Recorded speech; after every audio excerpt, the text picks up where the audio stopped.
Tech ലോകത്തെ വാർത്തകൾ.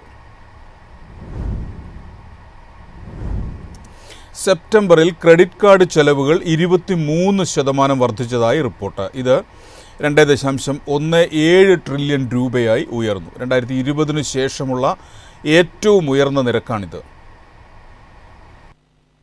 മൊത്തം ക്രെഡിറ്റ് കാർഡ് കുടിശ്ശിക സെപ്റ്റംബർ മാസത്തിൽ 2.82 ട്രില്യൺ രൂപയായി. 2025 ഓഗസ്റ്റിലെ 2.89 ട്രില്യൺ രൂപയിൽ നിന്ന് നേരിയ കുറവാണിത്. ക്രെഡിറ്റ് കാർഡ് ചെലവുകൾ 23% ഉയർന്ന സെപ്റ്റംബറിൽ 2.17 ട്രില്യൺ രൂപയായി. 2020 ശേഷമുള്ള ഏറ്റവും ഉയർന്ന നിരക്കാണിത്. മൊത്തം റീറ്റെയിൽ വായ്പകളിലെ ക്രെഡിറ്റ് കാർഡ് കുടിശ്ശികയുടെ വിഹിതം 40 ബേസിസ് പോയിന്റ് കുറഞ്ഞ് 4.5% ഉത്സവമാസത്തിന് മുന്നോടിയായി ബാങ്കുകൾ നൽകിയ ഓഫറുകൾ, GST നിരക്ക് കുറച്ചതിനെ തുടർന്നുണ്ടായ ഉപഭോക്തൃ ആവശ്യം വർദ്ധിക്കൽ എന്നിവയാണ് ഇതിന് കാരണമെന്ന് വിപണി വൃത്തങ്ങൾ പറഞ്ഞു.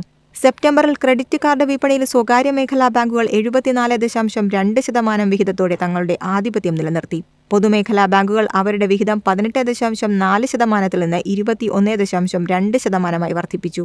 2024 സെപ്റ്റംബറിൽ കുടിശ്ശികയുള്ള ക്രെഡിറ്റ് കാർഡുകളുടെ എണ്ണം 10.6 കോടിയിൽ നിന്ന് 2025 സെപ്റ്റംബറിൽ 11.3 കോടിയായി വർദ്ധിച്ചു.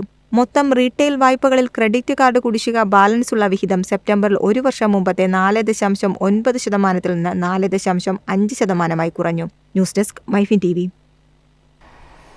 ഇന്ത്യയുടെ ഡീപ് ടെക് മേഖലയ്ക്ക് അതിവേഗ വളർച്ചയെന്ന് റിപ്പോർട്ട്. 2030 ഡീപ് ടെക് വിപണി $30 ബില്യൺ എത്തുമെന്ന് പ്രവചനം. കഴിഞ്ഞ 5 വർഷത്തിനുള്ളിൽ ഇന്ത്യയുടെ ഡീപ് ടെക് മേഖല 2.5 മടങ്ങ് വളർന്നു. 2030 ആകുമ്പോഴേക്കും ഇത് $30 ബില്യൺ വിപണിയായി മാറാൻ സാധ്യതയെന്ന് റിപ്പോർട്ട്. ചൈനയ്ക്ക് പുറത്തുള്ള വിശ്വസനീയവും കുറഞ്ഞ ചെലവിലുള്ളതുമായ ഏക ഡീപ് ടെക് കേന്ദ്രമായി ഇന്ത്യ ഉയർന്നു വരുന്നു. 2025 സാമ്പത്തിക വർഷത്തിലെ കണക്കനുസരിച്ച് $12 ബില്യൺ ഡീപ് ടെക് മേഖലയിൽ ഇന്ത്യയുടെ നിക്ഷേപം. $60 ബില്യൺ വിലമതിക്കുന്ന ആഗോള റോബോട്ടിക് മെഷീൻ വിപണി 2030 ആകുമ്പോഴേക്കും ഏകദേശം $230 ബില്യൺ ഉയരുമെന്ന് പ്രതീക്ഷിക്കുന്നു. ചൈനയ്ക്ക് പുറത്ത് വിശ്വസനീയവും ചെലവ് കുറഞ്ഞതുമായ ഒരു ആഗോള ഹബ്ബ് എന്ന നിലയിൽ ഇന്ത്യയുടെ പദവി റോബോട്ടിക്സിലെ ഡീപ് ടെക് പുരോഗതിയിലൂടെ ഉറപ്പിക്കപ്പെടുന്നു. ഹ്യൂമനോയിഡുകളും ഇതേ കാലയളവിൽ $10 ബില്യൺ വളർച്ച രേഖപ്പെടുത്തിയിട്ടുണ്ട്. ഹ്യൂമനോയിഡുകളുടെ നിർമ്മാണത്തിൽ ഇക്കാലയളവിൽ ഇന്ത്യ ശ്രദ്ധേയമായ നേട്ടമാണ് കൈവരിച്ചിരിക്കുന്നത്. ഇന്ത്യയിൽ ഹ്യൂമനോയിഡ് റോബോട്ടുകളുടെ ഉൽപ്പാദന ചെലവ് US-നേക്കാൾ 73% കുറവാണ്.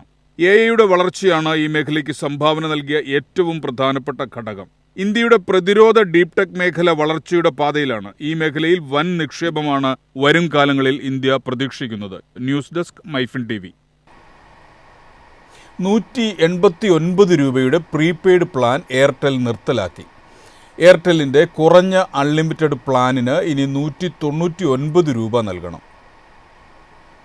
രാജ്യത്തെ രണ്ടാമത്തെ വലിയ ടെലികോം ഓപ്പറേറ്ററായ ഭാരതി എയർടെൽ അവരുടെ entry level truly unlimited prepaid പ്ലാനിൽ മാറ്റം വരുത്തി.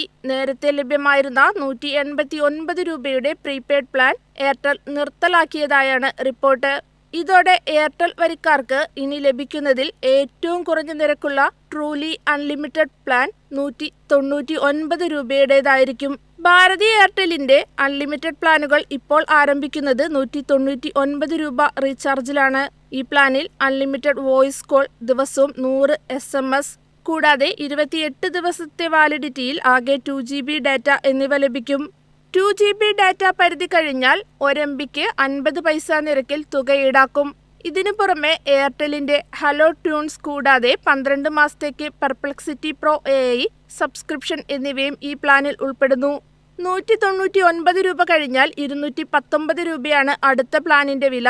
299, 349, 355, 379, 429 എന്നിങ്ങനെ 3999 രൂപ വരെയുള്ള ട്രൂലി അൺലിമിറ്റഡ് പ്ലാനുകൾ എയർടെല്ലിനുണ്ട്.